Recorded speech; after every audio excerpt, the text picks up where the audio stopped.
Hello students, आज हम पढ़ेंगे बेटा पैब्लो नेरूडा की लिखी हुई जो पोइम है कीपिंग क्वाइट।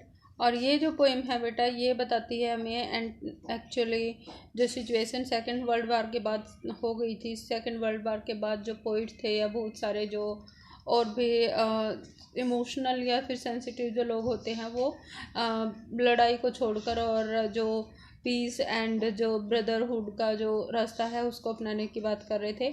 और दैट्स वाई जो पोइट थे वो भी इस बारे में लिख रहे थे। तो पैब्लो नेरूडा जो थे उन्होंने पोइम लिखी कीपिंग क्वाइट।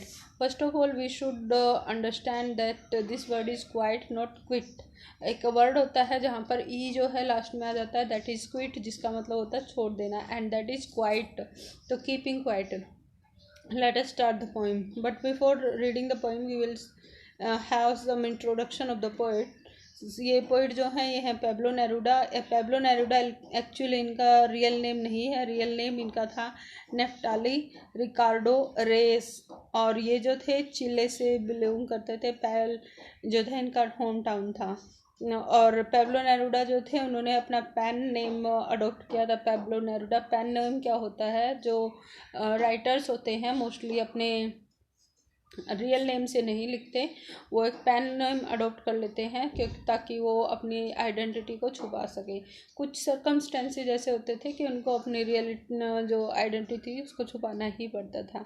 दैट्स वाई तो ये पोइम पेन नेम से लिखी गई है। अब नेरूडा जो है इस पोइम में के लिए नोबेल प्राइज़ भी जीत चुके हैं लिटरेचर के लिखा इन 1971। अच्छा, ये जो पोइम 1971 में जो नोबेल प्राइज़ इनको मिला था ये अकेली पोइम नहीं थी जिनके लिए इनको नोबेल प्राइज़ मिला है। एक्चुअली एक कलेक्शन ऑफ पोइम्स था और दैट्स उनके लिए जो था उनको ये अवार्ड जो मिला था। ठीक है, अब इस पोइम के बारे में बात कर ले हैं। इस पोइम में क्या बताया गया है, किस बारे में ये पोइम है। तो स्टूडेंट्स, ये पोइम जो है ये बताती है हमें। In this poem, Neruda talks about the necessity of quiet introspection. देखो, इंट्रो वर्ड जहाँ पर भी लग जाता है ना, इंट्रो मतलब अंदर का, स्पेक्शन मतलब स्पेक्शन का क्या मतलब होगा, निरीक्षण करना। तो अपने अंदर झाँक कर देखना। अब हम क्या गलत कर रहे हैं, इन क्वाइट इंट्रोस्पेक्शन यानी कि अपना निरीक्षण करना। Creating a feeling of mutual understanding among human beings. तो ये पोइम का जो है आइडिया है इस पोइम के बारे में। इस थीम पे बेसिकली सारी की सारी पोइम लिखी गई है। So let us start the poem first. और ये हमारी पोइम बोलती है, before you read what does the title of the poem suggest you. तो क्या समझ में आ रहा है, कीपिंग क्वाइट मतलब शांत हो जाना, चुप हो जाना। What do you think the poem is about. तो आपके ऑब्वियसली आपने सोच ही लिया होगा कि किस बारे में ये पोइम है, क्या बात कर रही है। Now we will count to 12 and we will all keep still. तो पोइट हमें कहता है कि मैं 12 तक काउंट करता हूँ और उसके बाद हम सारे जो है स्टिल हो जाएंगे, बिल्कुल भी हिलेंगे डुलेंगे नहीं, बिल्कुल शांत हो जाएंगे। स्टिल मतलब शांत। ठीक है, अब ये 12 तक ही क्यों लिया, क्योंकि अप्रोक्स हमारे पास 24 आवर्स होते हैं और जो 12 आवर्स डे के हैं उनमें से सिर्फ 12 सेकेंड्स जो है पोइट मांग रहा है। तो इतना छोटा सा टाइम आपकी लाइफ से चाहिए, इतना कम टाइम आपकी लाइफ में से चाहिए। दैट्स वाई इसको एम्फेसिस करने के लिए उसने कहा I will count up to 12 on the face of the earth. क्या बोल रहा है, on the face of the earth let us not speak any language. Let us stop for 1 second and not move our arms so much. अब कहता है कि at the for once, एक बार, on the face of the earth, इस धरती पर पहली बार क्या करेंगे, let us not speak any language, कोई भी लैंग्वेज नहीं बोलते हैं। अब क्या मतलब है बेटा, हम जैसे डिफरेंसेस किस बेस पे होते हैं, लैंग्वेज के बेस पे भी होते हैं। मान लो हम हिंदी बोल रहे हैं, कोई इंग्लिश बोल रहा है, कोई पंजाबी है, इवन कितनी सारी स्टेट्स का जो बनी है वो भी लैंग्वेज के बेस पे बनी हुई है। तो लैंग्वेज का जो फाउंडेशन हमारी लाइफ में आता है, या फिर हम एक दूसरे को अलग अलग लैंग्वेज की वजह से ही जो है दूसरा समझते हैं या फिर अपना जो फीलिंग है वो आती है परायेपन की, तो चलो सारी लैंग्वेज को स्टॉप कर देते हैं, कुछ नहीं बोलते, कोई भी लैंग्वेज यूज नहीं की जाती। Let us stop for 1 second, 1 second के लिए रोक के देखते हैं, कोई किसी भी लैंग्वेज में बात नहीं करते। And not move our arm so much, और कोई भी एक्टिविटी नहीं होगी, हम इतने शांत खड़े होंगे कि हम जो है क्या कर रहे होंगे, हमारे आर्म्स भी मूव नहीं करेंगे। तो let us try to do this for some time only, for a few seconds only. तो इस तरीके से पोइट जो है हमें बोलता है कि कीप क्वाइट करते हैं। Let us move to the second paragraph, sorry stanza. It would be an exotic moment, ये वर्ड जो लिखा हुआ है एक्जोटिक, एक्जोटिक का मतलब क्या होता है, रेयर, अद्भुत, बड़ा ही अद्भुत सा ये मोमेंट होगा, बड़ी ही रेयर ये सिचुएशन होगी। विदाउट रश विदाउट इंजन, ना तो कोई सड़क पर या फिर कहीं पर भी भीड़ भड़ाका नहीं होगा और ना ही कोई इंजन काम कर रहा होगा। We should all be together, हम सारे के सारे एक साथ होंगे, एक साथ हम काम कर रहे होंगे, एक साथ हम जो है खड़े होंगे। देखो अब जैसे विदाउट रश और विदाउट एनी इंजन क्या क्यों बोला गया है कि हम अपनी लाइफ में ना पैसे कमाने के लिए, जो मटेरियलिस्टिक लाइफ है हमारी, उसको फुलफिल करने के लिए हम दिन भर भाग दौड़ करते रहते हैं। इंजन से क्या मतलब है, बहुत सारी मशीनें, बहुत सारे व्हीकल्स जो हैं चलते रहते हैं। तो ये बोलता है कि ना तो कोई व्हीकल चल रहा होगा, ना कोई हम भाग दौड़ कर रहे होंगे, सब एक साथ और खड़े होंगे। और ये मोमेंट जो होगा ये बड़ा ही एक्जोटिक मोमेंट होगा, मतलब कि हमारे जो बड़ा रेयर होगा, आज से पहले कभी नहीं हुआ होगा। वैसे आज एक्चुअली आज की जो लाइफ हम जी रहे हैं वो इसी तरह की कुछ लाइफ है। तो we can also do quiet introspection, but let us come to the poem again. In a sudden stillness we would all be together, कोई बोल नहीं रहा होगा, कोई किसी से बात नहीं कर रहा, कोई काम नहीं कर रहा, और फिर हम शांत बैठे होंगे या शांत खड़े होंगे तो एक दूसरे के जो है साथ बड़े ही सडन, मतलब एकदम से आएगी। स्ट्रेंजनेस मतलब अजीब सी हम शांति को फील करेंगे, स्ट्रेंजनेस आएगी कि रियलिटी में ये तो वही पर्सन है जिनके साथ हम रह रहे थे, और एक दूसरे को जानने का अच्छे से मौका मिलेगा। अच्छा, दूसरा मीनिंग इस पोइम में यहाँ पर क्या है, जब मैं स्टार्टिंग में आपको बोल रही हूँ कि एंटी वॉर पोइम है, तो पोइट कहना चाहता है कि ना रश हो, ना भाग दौड़ हो, ना इंजन हो, यानी कि कोई व्हीकल नहीं चल रहा होगा, सारे के सारे एक साथ खड़े होंगे, फिर सडन स्ट्रेंजनेस फील होगी।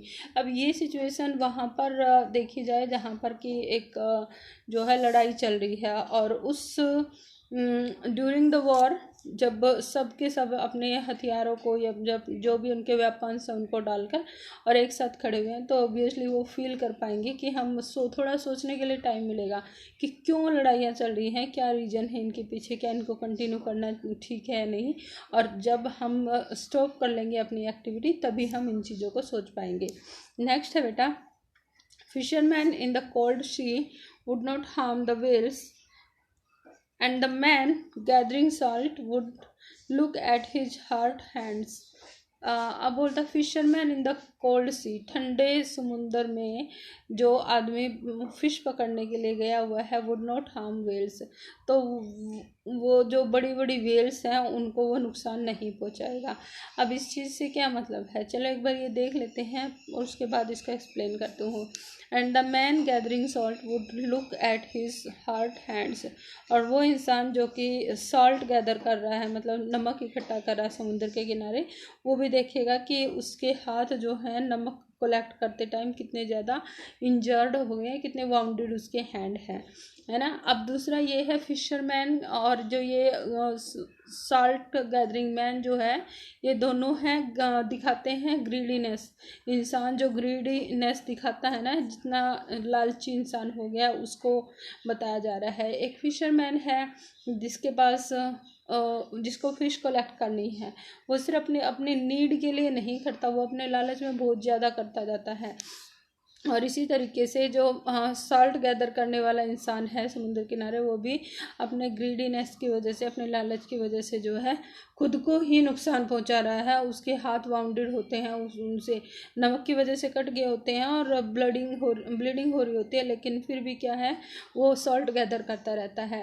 अब यहाँ पर ये तो मीनिंग है इसका टेक्सचुअल, लेकिन हिडन मीनिंग क्या कहता है, वो लोग जो लड़ाइयाँ लड़ रहे हैं, जो कि फिशरमैन, मतलब वो कंट्री जो कि दूसरे पर अटैक करती है और क्या वेल्स को नुकसान पहुंचाती है, यानी कि अपने लालच में और बहुत से दूसरी कंट्रीज के लोगों को मार रही हैं, है ना।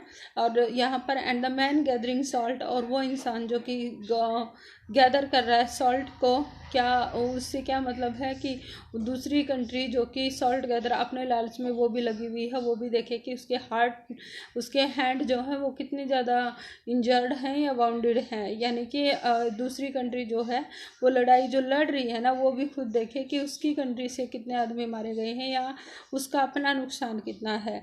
तो जब लड़ाइयाँ लड़ी जाती हैं या कोई भी, जैसे वर्ल्ड वॉर था, तो ऐसा नहीं है कि एक साइड से नुकसान हो, दोनों साइड से नुकसान है। तो ये दो कंट्रीज को रिप्रेजेंट कर रही हैं, जो कि अपनी ग्रीडीनेस में, जो कि अपनी जो विशेज हैं उनको फुलफिल करने के लिए और ज़्यादा से ज़्यादा जो है ह्यूमैनिटी को नुकसान पहुंचा रहे हैं। तो कहता है कि थोड़ी देर के लिए सारी एक्टिविटी स्टॉप कर दें और हम एक शांत खड़े होकर सोचें कि किस डायरेक्शन में हमारी सोसाइटी जा रही है, हम क्या गेन कर रहे हैं या हम क्या खोए जा रहे हैं इन सब चीज़ों के चक्कर में। नेक्स्ट है those who prepare green wars with gas and wars with fire. Those who prepare green wars with fire, wars with gas and wars with fire, victory with no survivors, and would put on clean clothes and walk about with their brothers in the shade doing nothing. तो अब ये बोलता है कि पहले जो था बार बार जो है मेटाफर का यूज किया जा रहा था, बात किसी बारे में किया जा रहा है और एक्चुअली रिप्रेजेंट किसी और को कर रहे थे वो, मतलब हिडन मीनिंग के साथ सेंटेंसेस से। अब क्या है यहाँ पर क्लियरली उसने बोल दिया है those who prepare green wars, वो लोग जो कि ग्रीन वार प्रिपेयर कर रहे हैं। ग्रीन क्या होता है, न्यू, यहाँ पर मतलब क्या है ग्रीन का, न्यू, जो नई नई लड़ाइयाँ लड़ने के लिए तैयारियाँ कर रहे हैं, ठीक है। तो वो लोग क्या करेंगे, विद फायर, कैसी लड़ाइयाँ हैं, wars with gas, wars with fire, वो जो कि लड़ाई लड़ने जा रहे हैं गैस से और फायर से, मतलब गन, और जो बोम की जो लड़ाई होती है उनको, मतलब काफ़ी डेंजरस टाइप की जो लड़ाइयाँ स्टार्ट करने जा रहे हैं। उनके पास क्या होता है लास्ट में, विक्ट्री विद नो सर्वाइवर्स, वो जीत तो जाते हैं लेकिन उन सर्वाइवर नहीं होता कोई, यानी कि उनकी सेना पूरी की पूरी ख़त्म हो चुकी होती है। तो वो लोग भी थोड़ी देर के लिए क्या करेंगे, would put on clean clothes, तो वो अपने जो वॉर की जो उनकी ड्रेस है, जो बैटल फील्ड की जो ड्रेस है उसको चेंज कर लेंगे और अपनी जो क्लीन क्लोथ्स डाल लेंगे। And walk about their brothers, और अपने ब्रदर्स कौन, वो एनिमी जिनके साथ वो लड़ाई लड़ रहे हैं उनके साथ चलेंगे। In the shade doing nothing, छाया में होंगे, मतलब लड़ाई ख़त्म करके थोड़ी देर के लिए सोचेंगे, और डूइंग नथिंग, कुछ भी नहीं कर रहे होंगे, सिर्फ एक दूसरे के साथ खड़े होंगे। नेक्स्ट बोलता है ये, what I want should not be confuse, कहता है कि मैं जिस बारे में बात कर रहा हूँ उसको लेकर हमें कन्फ्यूज नहीं होना चाहिए, कन्फ्यूजन नहीं होना चाहिए कि मैं किस बारे में बात कर रहा हूँ। अब किस तरह का कन्फ्यूजन बोल रहा है कि एक हो सकता है, मान लो हम सोचे कि अनएक्टिव होने से, मतलब काम नहीं करेंगे, हाथ पैर भी मूव नहीं करेंगे, तो शायद ये डेथ की बात कर रहा है। लेकिन यहाँ पर पोइट क्लियर कर देता है कि what I want should not be confuse, जो मैं बोल रहा हूँ उसको लेकर कंफ्यूज नहीं होता है। With total inactivity life is about what is about, कि जो मैं टोटल इनएक्टिविटी की बात कर रहा हूँ, बिल्कुल सारी एक्टिविटी बंद करने की बात कर रहा हूँ, तो इसको लेकर कंफ्यूज नहीं होना है। Life is what it is about, life तो वही है जो कि जिसको कि हम जानते हैं, यानी कि लाइफ जो है वो आगे बढ़ने का और एक्टिव रहने का ही काम है। हमें लाइफ में मूवमेंट करना या एक्टिविटी करते ही रहना चाहिए। मतलब I want no truck with death, कहता है कि मैं जब मैं टोटल एन एक्टिविटी बोल रहा हूँ तो मेरा डेथ से कोई भी वास्ता नहीं है। नो ट्रक विद डेथ, मतलब मैं डेथ की बात नहीं कर रहा, मैं मृत्यु की बात नहीं कर रहा। If we were not so single minded about keeping our life moving and for once could do nothing, कहता है कि अगर हम अपनी लाइफ में इतने सिंगल माइंडेड नहीं हैं, यानी कि अगर हम अपनी लाइफ में आगे बढ़ने के लिए इतने, सिर्फ सिंगल माइंडेड होना मतलब सेल्फिश होना, अपने बारे में ही हम नहीं सोच रहे हैं, तो क्या करेंगे हम? For once could do nothing, तो एक बार के लिए सारी की सारी एक्टिविटी हम स्टॉप कर देंगे। एक थोड़े टाइम के लिए, कुछ सेकंड्स के लिए हम कुछ नहीं करेंगे। परहैप्स, यहाँ तक हो गया बेटा। Perhaps a huge silence might interrupt this sadness, तो एक बड़ा सा साइलेंस, जो साइलेंस हमारी लाइफ में आएगा जब हम कुछ सेकंड के लिए रुकेंगे, तो ये साइलेंस जो है माइट इंटरप्ट दिस सैडनेस, तो हमारे जो मनों में उदासी है, जो हम बैड फील कर रहे हैं, जो हम हेल्पलेस फील कर रहे हैं, तो उसको इंटरप्ट कर देगा। यानी कि कुछ टाइम के लिए शांत रहने की वजह से हम क्या है, अपनी सैडनेस को दूर कर पाएंगे। सैडनेस वही जिससे जो डेथ हो रही थी या जो लोगों का नुकसान हो रहा था, उस सैडनेस से शायद उबर पाए, हम अपनी एक्टिविटी को देख पाए और सोच पाए। और of never understanding ourselves, और एक सैडनेस कौन सी है कि हम अपने आप को कभी समझ ही नहीं पाते। And of threatening ourselves with death, और एक हम सारा लाइफ जो है एक दूसरे को या खुद को ही डेथ से धमकी देते हैं। अब अपने आप को समझने से क्या मतलब है? जो हम अपने लालच में, जो हम अपने सेल्फिशनेस या ग्रीडीनेस में दूसरों को नुकसान पहुंचा रहे हैं, क्या रियल में वो हमारी नीड है? क्या हम रियलिटी में ऐसे चाहते हैं? हमें अपने बारे में खुद नहीं पता होता, लेकिन एक ग्रीड जो है वो हमें आगे बढ़ाती रहती है, और हम सारी की सारी लाइफ जो है डेथ से डरते ही रहते हैं। तो वो सारी अंडरस्टैंडिंग हम समझ पाएंगे कब? जब हम थोड़ी देर के लिए साइलेंस हो जाएंगे, एक ह्यूज साइलेंस हमारी लाइफ में आएगा। और लास्ट पैराग्राफ है, सॉरी लास्ट स्टेंजा है यहाँ पर।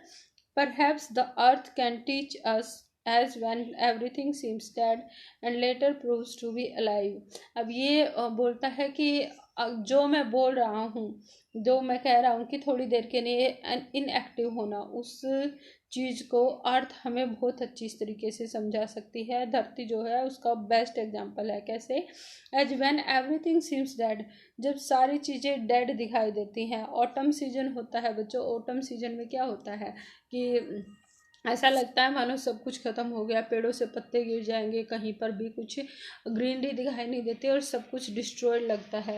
And later proves to be alive, लेकिन बाद में जब रेनी सीजन आता है, जब तो फ्लावरिंग टाइम होता है, तो सारी चीज़ें फिर से नई हो जाती हैं। जैसे अर्थ थोड़ी देर के लिए डेड सीम होती है, लेकिन उसके अंदर वो अपनी एनर्जी को और या अपनी जो लाइफ है उसको सेफ रखती है। इसी तरह से मैनकाइंड भी क्या कर सकता है कि अपनी लाइफ को, अपनी एक्टिविटीज़ को थोड़ी देर के लिए स्टॉप करे, फिर एक न्यू एनर्जी के साथ जो है एक नए वर्ल्ड की और एक नई लाइफ की शुरुआत कर सकता है। Now I will count up to 12। तो ठीक है, लास्ट में अगेन वही लाइनें हैं। Now I will count up to 12, तो अब मैं 12 तक काउंट करूँगा। And you keep quiet and I will go, तो तुम क्या करो, कीप क्वाइट करना और मैं यहाँ से चला जाऊँगा। और ये एक इम्पोर्टेंट वर्ड था आपकी पोइम से ही, हैव नो ट्रक विद। इसका मतलब क्या है? टू रिफ्यूज़ टू एसोसिएट और deal with, to refuse to tolerate something, कहता है कि कोई वास्ता ना होना, सिंपली यही मीनिंग है। तो ये हमने कर लिया था। इस पोइम की जो क्वेश्चन आंसर है उनको देखो बेटो। अब क्या है? What will counting up to 12 and keeping still help us achieve, अगर हम 12 तक काउंट करेंगे और शांत रहेंगे, कीपिंग स्टिल, हिलेंगे डुलेंगे नहीं, तो हमें क्या अचीव होगा? तो क्वाइट इंट्रोस्पेक्शन कर पाएंगे, ब्रदरहुड और ह्यूमैनिटी की फीलिंग आएगी। और प्लस क्या है उसमें ये भी बताया है कि जो हमारे ग्रीडीनेस है हम उसको कंट्रोल कर पाएंगे, अपने एक्शंस को जज कर पाएंगे, व्हाट इज़ रॉन्ग और व्हाट इज़ राइट। तो इन दैट वे आप आंसर लिख सकते हो, बट मेक श्योर कि थोड़ी लेंथ आए। ये क्वेश्चन का आंसर आप लिखोगे 4 मार्क्स के according. Do you think the poet advocates total inactivity and death, clearly बोला है I have no track with death, तो ये इसका आंसर नो आ जाएगा। और फिर उसके बाद लिख दोगे कि टोटल इनएक्टिविटी से उसका क्या मतलब था और डेथ से किस तरीके से कनेक्ट नहीं है। डेथ में फॉर फॉर ऑल या फॉर मतलब एवर जो होता है इनएक्टिविटी होती है, लेकिन ये शॉर्ट टर्म की एक्टिविटी है। प्लस यहाँ पर पॉइंट बोल रहा है कि जैसे अर्थ का एग्जांपल हम ले सकते हैं, उसी अर्थ की तरह थोड़ी टाइम के लिए इनएक्टिव होकर उसके बाद एक्टिव हो जाना है। What is the sadness that the poet refers to, clearly लाइनों में लिखा हुआ है, यू नो वेरी वेल, अपने आप को अंडरस्टैंड ना करना या फिर जो अपने आप को डेथ की थ्रेट से हमेशा डराते रहना, that is the sadness. What symbols nature does the poet invoke say there can be life under apparent stillness. तो क्या कौन से सिंबल अर्थ के नेचर के होते हैं, autumn and all these examples जो अभी हमने किए थे लास्ट स्टेंजा में, वो सारी चीज़ें इसमें आ जाएंगी। होपफुली आपको पोइम जो समझ में आई होगी। अगर कोई डाउट है बेटा, ask in the comment section. And in the last I have a very important message for you, although I will put it in written form in your group also. Actually we are going to have our online test on Sunday 12 p.m. I will be online. It will be a live class of yours. Okay, let us try how can we do. बहुत सारे confusion होंगे, बहुत सारी चीज़ें आपको समझ नहीं आ रही होंगी। प्लस हम जो 3 पोइम अब तक कर चुके हैं, फर्स्ट, सेकंड एंड थर्ड, तो जो है ये तीनों की तीनों पोइम का हम एक टेस्ट रख लेते हैं। अब आप इनको तैयार करना, ठीक है। स्टेंजा या पोइम का कुछ भी बीच से पूछ लूँगी, क्योंकि एक्सप्लेनेशन जो दिया है मैंने वो डीप था, तो ऑब्वियसली आपको पता ही होना चाहिए। अगर आंसर नहीं आ रहा है समझ में, अगर कोई दिक्कत है, you can watch the videos again if you have. I don't think previous video मैंने यूट्यूब पे अपलोड की है, बट अगर मिल रही है अच्छी बात है, नहीं तो बेटा tell me about that one thing. Okay, we will do something, but be prepared for the test. Thank you, take care and goodbye students.